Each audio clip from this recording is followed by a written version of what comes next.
Hello students, स्वागत है आपका मेरे चैनल कॉमर्स गुरुजी पर। और जो हमारा क्लास 12th का कैश फ्लो स्टेटमेंट का जो चैप्टर हमने स्टार्ट किया था, उसमें हमने लास्ट वीडियो में क्वेश्चन नंबर 43B तक कर लिया था, डी की कोयल सॉल्यूशन।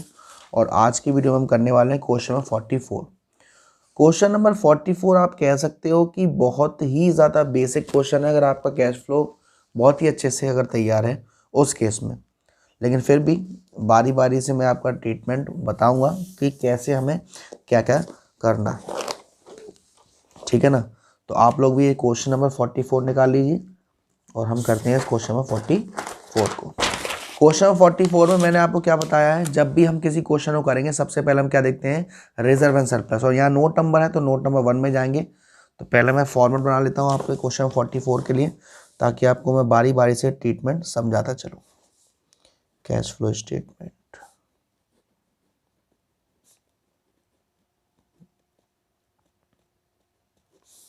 चलिए सबसे पहले हम लोग कौन सी एक्टिविटी करेंगे सर? सबसे पहले हम करेंगे ऑपरेटिंग एक्टिविटी, और उसमें भी सबसे पहले हम क्या करते हैं, नेट प्रॉफिट बिफोर टैक्स। तो पहली एक्टिविटी ऑपरेटिंग एक्टिविटी,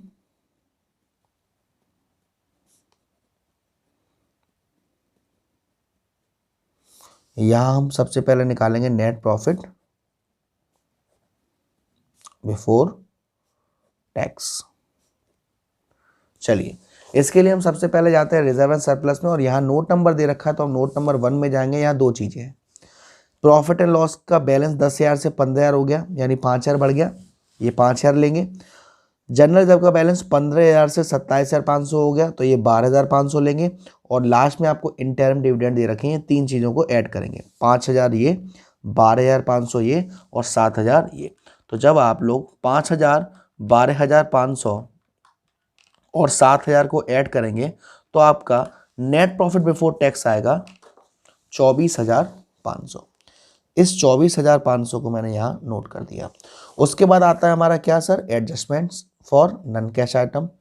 और adjustment for non cash items के लिए सिर्फ आपको यहाँ एक ही आइटम दे रखा है, adjustment for non cash item, और सिर्फ एक ही दे रखा है, डेप्रीशिएशन, जो कि ऐड होता है। तो ऐड डेप्रीशिएशन कितना sir, 14,700।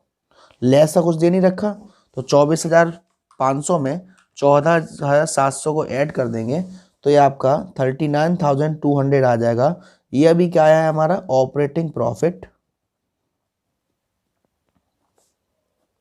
Before working capital changes, है ना। अब हमें क्या करना है भाई, इंक्रीज एंड डिक्रीज वाला। तो यहाँ देखिए करेंट लायबिलिटी आपकी 8,700 की थी और 11,000 की हो गई, तो ये तो इंक्रीज होती है। तो जब ट्रेड लायबिलिटी इंक्रीज होती है तो हम क्या करते हैं, ऐड करते हैं। कितना इंक्रीज हो गया, ये 300 और ये 2,000, 2,300 रुपये। उसके बाद एसेट्स, इन्वेंट्री 11,000 से 13,000 हो गई, बढ़ गई 2,000 से। तो लेस होता है जब भी कोई करेंट एसेट्स बढ़ती है तो करेंट एसेट्स में हमारी इन्वेंट्री 2,000 रुपये से बढ़ गई। और ट्रेड रिसीवेबल भी 1,000 रुपये से बढ़ गया, ये भी लेस होगा, ट्रेड रिसीवेबल 1,000 रुपये। चलिए तो हम लोग क्या करेंगे, ये आपका 39,200 जो था उसमें पहले आप लोग क्या करें, 2,300 रुपये को जोड़ लें और 3,000 रुपये को माइनस कर दें, तो आपका 38,500 आंसर आएगा। और क्योंकि आंसर प्लस में है तो हम क्या लिखेंगे, cash flow from operating activity.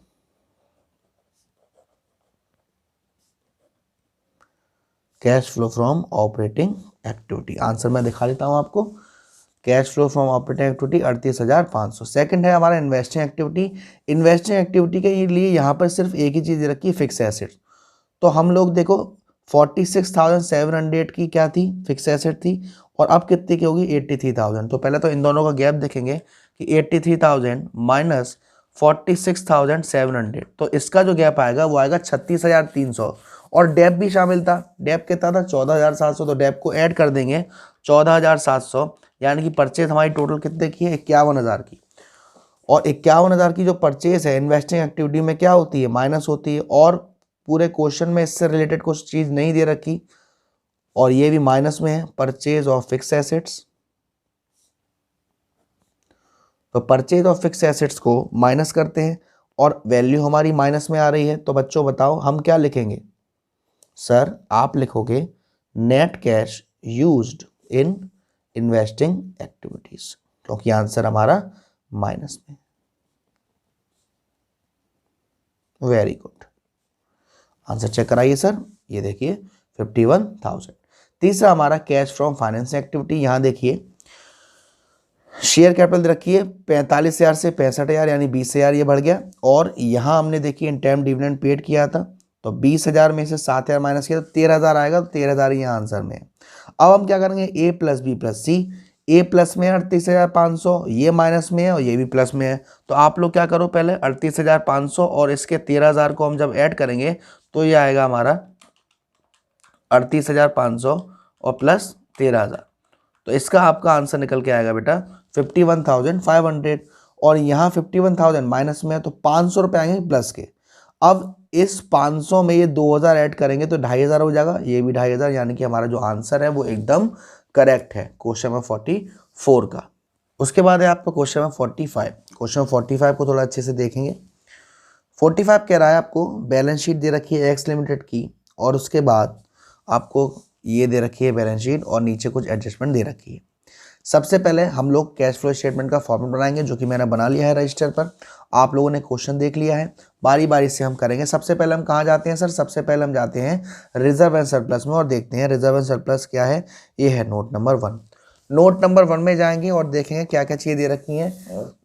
General reserve दे रखा है 4 लाख से 4.5 लाख, कितना बढ़ गया? 50,000। प्रॉफिट एंड लॉस 1,80,000 से 2,90,000 हो गया, कितना बढ़ गया? 1,10,000। तो 1,10,000 ये और 50,000 ये, दोनों को जोड़ दोगे तो 1,60,000। और प्रपोज डिविडेंड भी दे रखा है। प्रपोज डिविडेंड हम लोग लेते हैं इसमें प्रीवियस ईयर का, यानी 60,000। तो वहाँ 1,60,000 और ये 60,000, 2,20,000 आ जाएगा नेट प्रॉफिट बिफोर टैक्स का अमाउंट, 2,20,000। उसके बाद क्या आता है हमारा? Adjustment for non cash items. अब adjustment for non cash item की बात करें तो यहां आपको डेप्रिसिएशन दिख रहा है 80,000 का।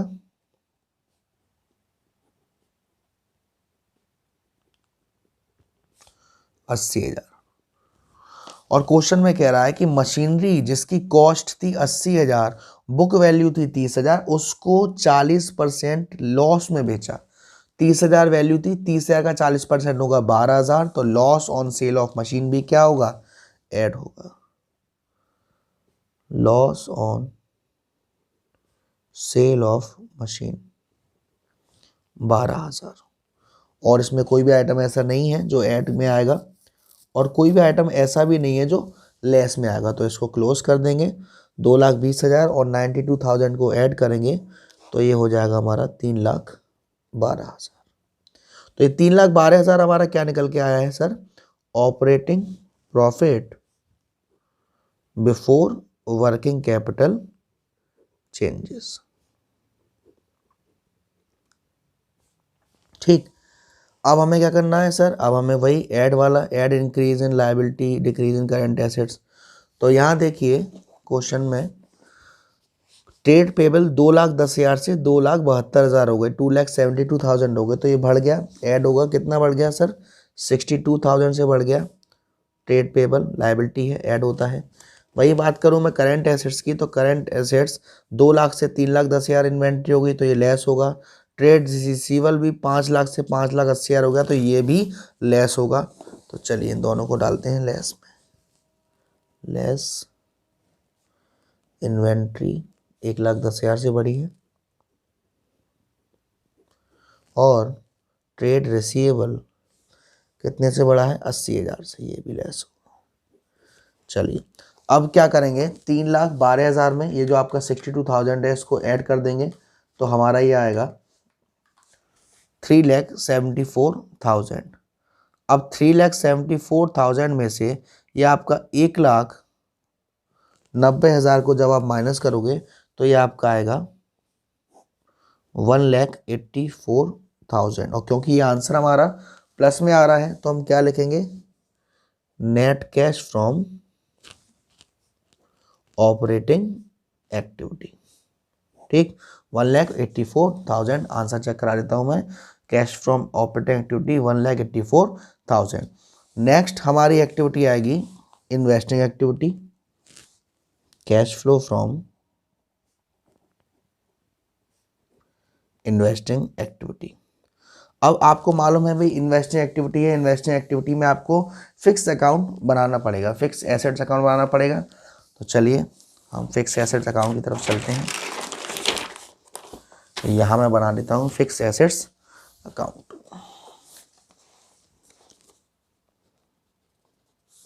फिक्स एसेट अकाउंट को एक बार रिवाइज करेंगे। डेबिट में क्या डालेंगे सर, प्रीवियस ईयर का बैलेंस, और क्रेडिट में क्या डालेंगे सर, करेंट ईयर का बैलेंस। तो ये डेबिट साइड और ये क्रेडिट साइड। डेबिट पापा वाला format, particular amount particular amount. उसके बाद देखिए डेबिट साइड में पिछले साल का बैलेंस 8 लाख, तो टू बैलेंस बीडी, और क्रेडिट में इस ईयर का बैलेंस 12 लाख। चलिए अब हम बात कर लेते हैं कि आपके क्वेश्चन में हुआ क्या क्या है।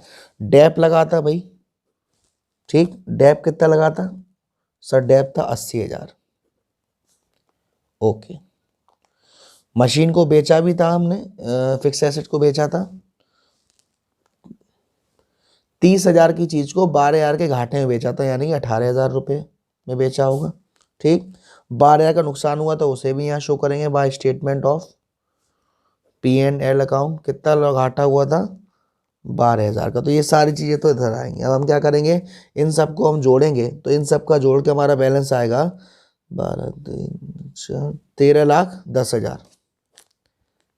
13,10,000। 13,10,000 में से जब 8 लाख माइनस करेंगे तो यहाँ पर परचेजिंग फिगर आ जाएगा टू बैंक अकाउंट, परचेज, यह आप आएगा 5,10,000। ठीक है, तो भाई अब ट्रीटमेंट क्या क्या होगा, इन्वेस्टिंग में ये अमाउंट आएगा, परचेज में माइनस होगा, ये अमाउंट आएगा कहाँ गया, सेल में प्लस होगा। तो चलिए हम इन्वेस्टिंग में चलते हैं। इन्वेस्टिंग में हमारे दो अमाउंट आने, एक आना है परचेज का, परचेज ऑफ मशीनरी। कितना आया था परचेज मशीनरी ऑन, 5,10,000 लेस होगा, और सेल ऑफ मशीन भी आएगा। कितने का सेल किया है, 18,000 ऐड होगा। अब क्योंकि माइनस की वैल्यू ज़्यादा है, 5,10,000 में से 18,000 माइनस करोगे तो ये 4,92,000 आएगा, लेकिन माइनस में। और क्योंकि हमारा आंसर माइनस में आ रहा है तो हम लोग क्या लिखते हैं बेटा सर, हम लोग लिखते हैं net cash used in investing activity. तो मैं आपको आंसर चेक करा देता हूँ। आंसर हमारा 4,92,000। अब लास्ट एक्टिविटी है हमारी financing activity, cash flow from financing activity. अब फाइनेंसिंग एक्टिविटी में सबसे पहले शेयर्स की तरफ चलते हैं। शेयर्स हमारे 12 लाख के थे और 14 लाख के हो गए, 2 लाख के बढ़ गए। ठीक, और इसमें हाँ जी, प्रपोज डिविडेंड आपको दे रखा था। ठीक है, प्रपोज डिविडेंड का यहाँ भी ट्रीटमेंट करेंगे, और किसको माइनस करेंगे, यहाँ भी प्रीवियस ईयर के बैलेंस को माइनस करेंगे, 60,000 को। ठीक है ना, तो हम लोग क्या करेंगे, इशू ऑफ शेयर्स था आपका,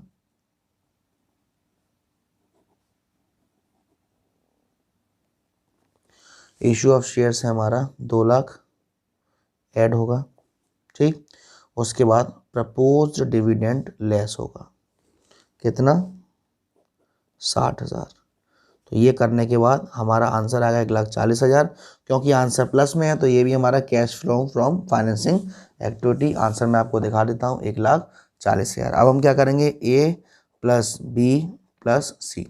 ए हमारा प्लस में है 1,84,000, बी हमारा माइनस में है, और सी भी हमारा प्लस में है। तो हम क्या करेंगे, पहले जो प्लस वाले हैं 1,84,000 और 1,40,000 दोनों को जोड़ोगे तो ये आपका आएगा 3,24,000। अभी भी माइनस वाली वैल्यू ज़्यादा है, तो हम क्या करेंगे, माइनस वाली वैल्यू में से 3,24,000 को माइनस कर देते हैं, तो ये आपका आएगा 1,68,000, लेकिन माइनस में। अब 1,68,000 में आपको यहाँ कैश एंड कैश इक्विवेलेंट दे रखा है 4,90,000, तो माइनस करोगे तो इतना ही आएगा 3,22,000, यानी कि जो हमने क्वेश्चन किया है बिल्कुल सही किया है। तो आज की वीडियो में हमने क्वेश्चन नंबर 44 कर लिया और क्वेश्चन नंबर 45 कर लिया। अगली वीडियो में हम करेंगे क्वेश्चन 46 से। प्लीज़ ज़्यादा से ज़्यादा वीडियो ज़्यादा से ज़्यादा लाइक करिए, शेयर करिए, सब्सक्राइब करिए। बहुत जल्दी सीरीज़ ला रहा हूँ आप सभी के लिए, रिवीजन सीरीज़, जिसका मैंने एक पार्ट डाला हुआ है एनपीओ का। पूरे चैप्टर कंप्लीट होंगे, इंपॉर्टेंट क्वेश्चंस वगैरह सब कराऊंगा। बस आप लोग साथ देते रहिए, सपोर्ट करते रहिए। Thank you so much.